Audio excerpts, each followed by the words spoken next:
Hi and welcome again to Tech It Out. This is probably the most modular PC case I've ever come across. I've just picked it up. It's a used case, so I stripped it down to clean it out, and I thought instead of doing an unboxing or a strip down, I'd show you the rebuild of the case. Now I'm using the lavalier mic that I bought recently to voice over this video, and I'm doing it as I go along. As I said last time, a little bit nervous of actually doing it this way, but I'll give it a try. If it doesn't work, I'll just do a voiceover later on anyway.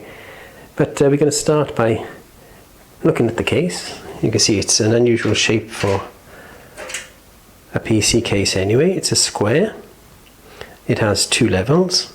The lower level for drive bays and power supply, upper level for motherboard and fans. Also lots of room for water cooling throughout the case really. So we're going to start off then by putting in the drive cages. It comes with two lots of drive cages. The first is a standard 3.5 inch bay type. The other excellent thing about this case is you need one screwdriver to do everything. So I'll try not to kick them stand for the camera as I do this. So we get the first screw in, and once this first screw is in, everything really goes together quite easily. So we find the hole for the second screw.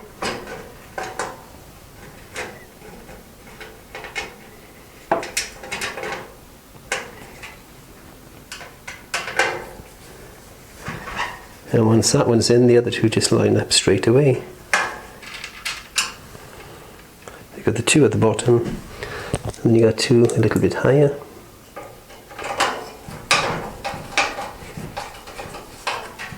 Just give that bottom a little tighten now. I should magnetize this screwdriver really. Make life easier for myself. So that's it. That's the lower drive bay in and in place. What I didn't show you on that drive bay, I should have done, is it has quick release for the drives, so it's toolless as well for inserting drives. The second drive bay is a little bit special because it's actually a hot swap. So you can put two drives in there, 3.5 inch, or indeed SSDs. So the connections on the back, you have a single power and the two SSD connections there. And again, exactly the same.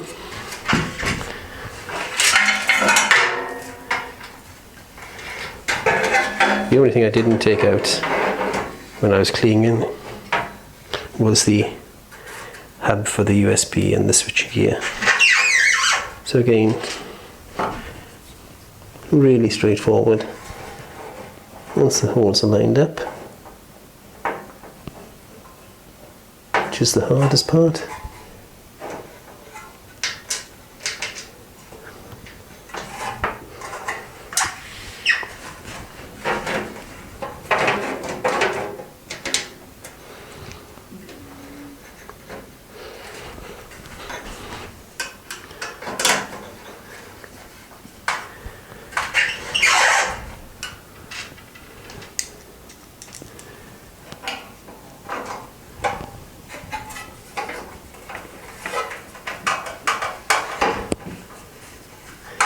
Again, this is probably one of the easiest cases. I love my Fantech. My Fantech is a wonderful case. I've got to say, I loved it as soon as I saw it. First time I ever saw a review of it, and when I bought it and brought it home. And as you saw in my video of the build, it's just a fantastic case to work with. But this is even easier, if that's possible. So there you go. That's the two drive bays in, the 3.5 tray and the hot swappable there. So you've got 4 bays there. Then you've also got another drive bay, which again can take another 2 3.5 inch, or again another set of SSDs. Now I'll get this the right way around. This one goes this way. Is that right? I think that's right. Got to remember how I took it apart now.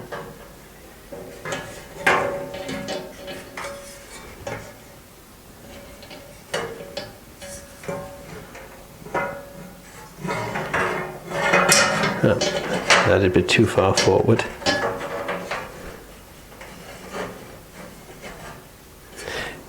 These are the only two screws which are a different size. These are all standard. And these two actually go underneath. No, they don't. These are the two that go on top. So we'll put these in the top.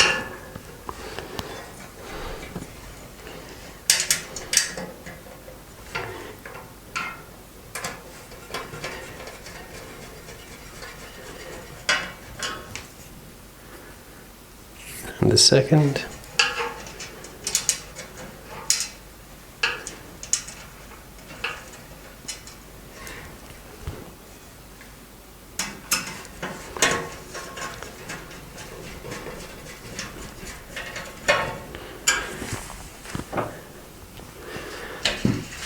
And then we flip it over to get to the bottom.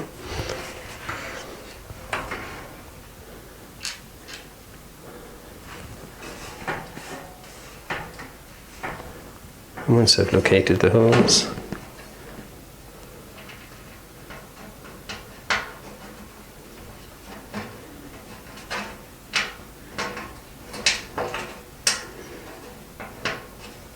again, once you get the first one in, the others follow quite easily. It's just getting that first screw in.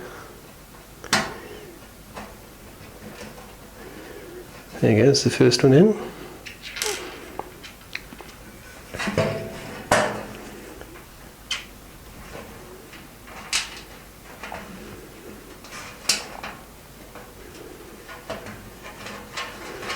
Two.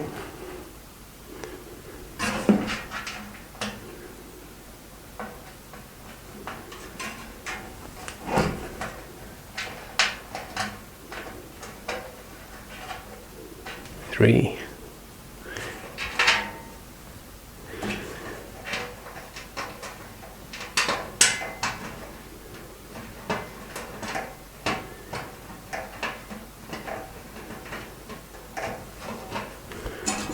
Last one is just want a little bit of a squeeze in the cage. There we go.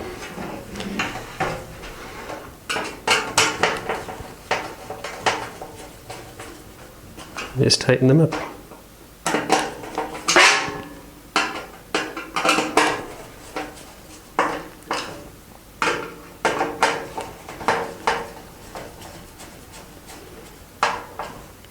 So now we have 4 fixed drive bays plus the additional 2 hot swap bays.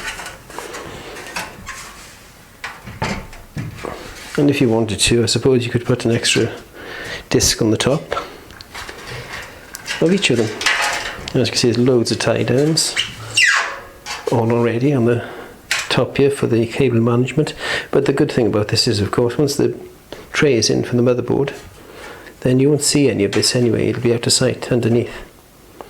So cable management is not really that necessary underneath. You can just leave the cables wherever they are, I suppose. The cables are really well laid out as well. Got the main switchgear. You've got USB 2, 2 cables there, and a USB 3, and there's 2 USB 3 ports on the front, as you saw. Just there, 1 and 2. And that, of course, is the headphone and microphone jacks.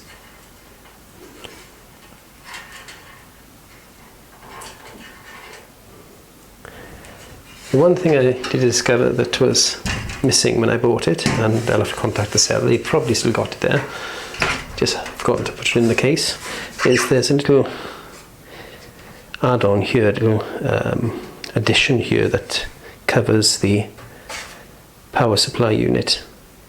You basically screw the power supply unit into the little bracket and then screw the bracket on. It's no problem, as the power supply will just sit in here and there are fixings in there that you can just screw it down in there, but it'd be nice to have that as well. So on the back here you've got rooms for cutouts. I've never seen anybody with water-cooled PC outside, but you've got the usual cutouts and ventilation, and 1, 2, 3, 4, 5, 6, 7 slots for your cards, and of course the main breakout panel there. 2 small fans, they're about 80mm I suppose, and room in the front for 120s, and I think that's 140s as well, isn't it? 120s, 140s, 2 of them. And also when we get to it, the top has a lot of ventilation as well. So we've got sofa. The next thing I'm going to do is just turn it over this way, because the next thing we're going to put in is the motherboard tray. And again, fully modular. The tray comes out, which is brilliant actually, because you can actually build up the system on the tray and test it before putting it in if you want to. I've got a few uses that I want to put this to. I've got lots of parts here that are just sat here doing nothing, so I thought, well, I'll make use of them. So I'm going to use this, and I'm going to do a few projects. One will be a NAS, a network attached storage, and the other will be for a trial of something different for filming with this camera, because I've noticed something that I think might be of use. I won't give too much away now, but it involves streaming with it, so we'll see if that works out. So we have the tray, and if I've got this right, the tray goes in this way.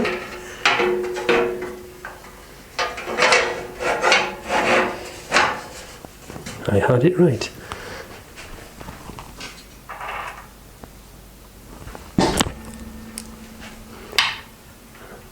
And then it screws down. Now, I'm trying to remember how this works now.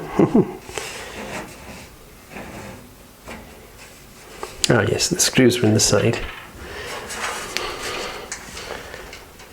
So you have 2 screws either side.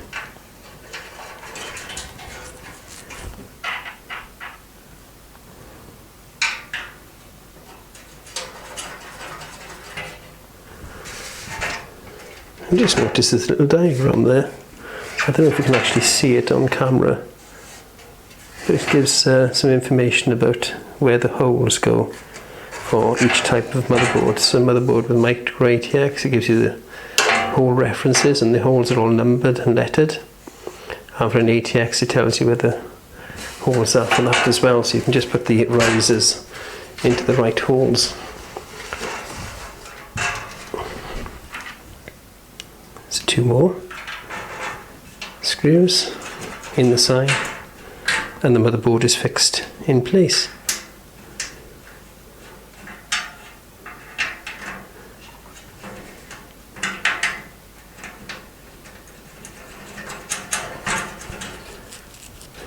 So there's the motherboard in place.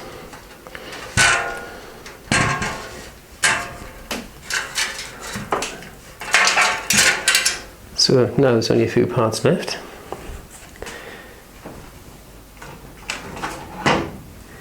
We have the 2 sides. Again, really strong, no flex in them at all. So really, really good. And as with most PC sidebars, they just slot in.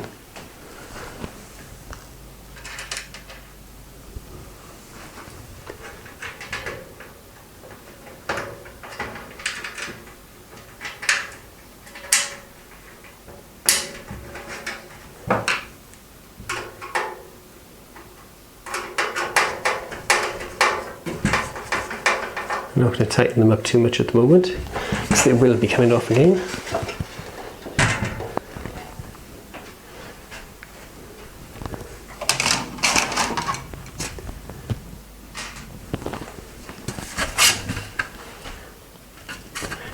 Turn it around the right way.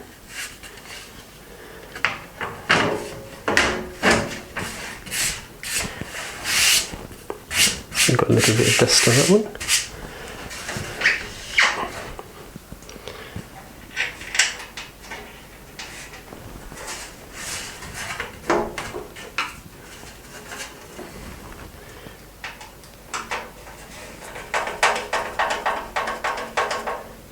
Again, just a little, not too tight.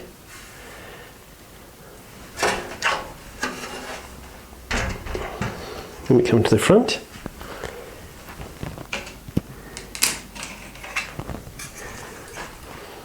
Little lacking plate.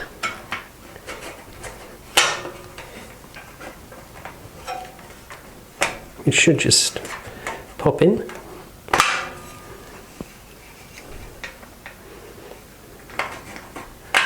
It doesn't pop in there. I'll come back to that then. I know what I did. It actually pops into the front panel, of course. So here's the front panel, and you can see now it's actually a Coolermaster HAF, if you hadn't guessed already. Click that on.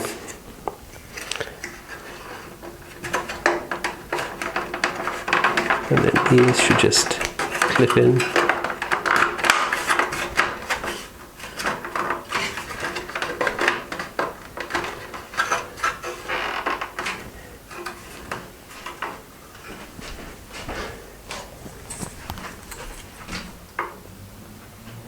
Managed to kick the camera for the first time. There. That's the first one in. We just adjust that because it's not quite in properly. And we do that again.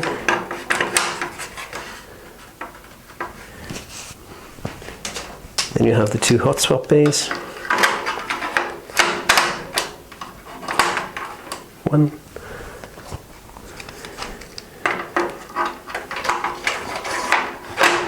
Two. That's there. Get that later. And then just the last couple of things. The power supply has a filter. Slips in there. And then finally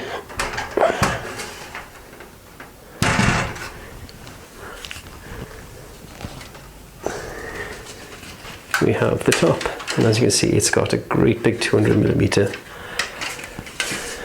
NZXT fan, which is really nice.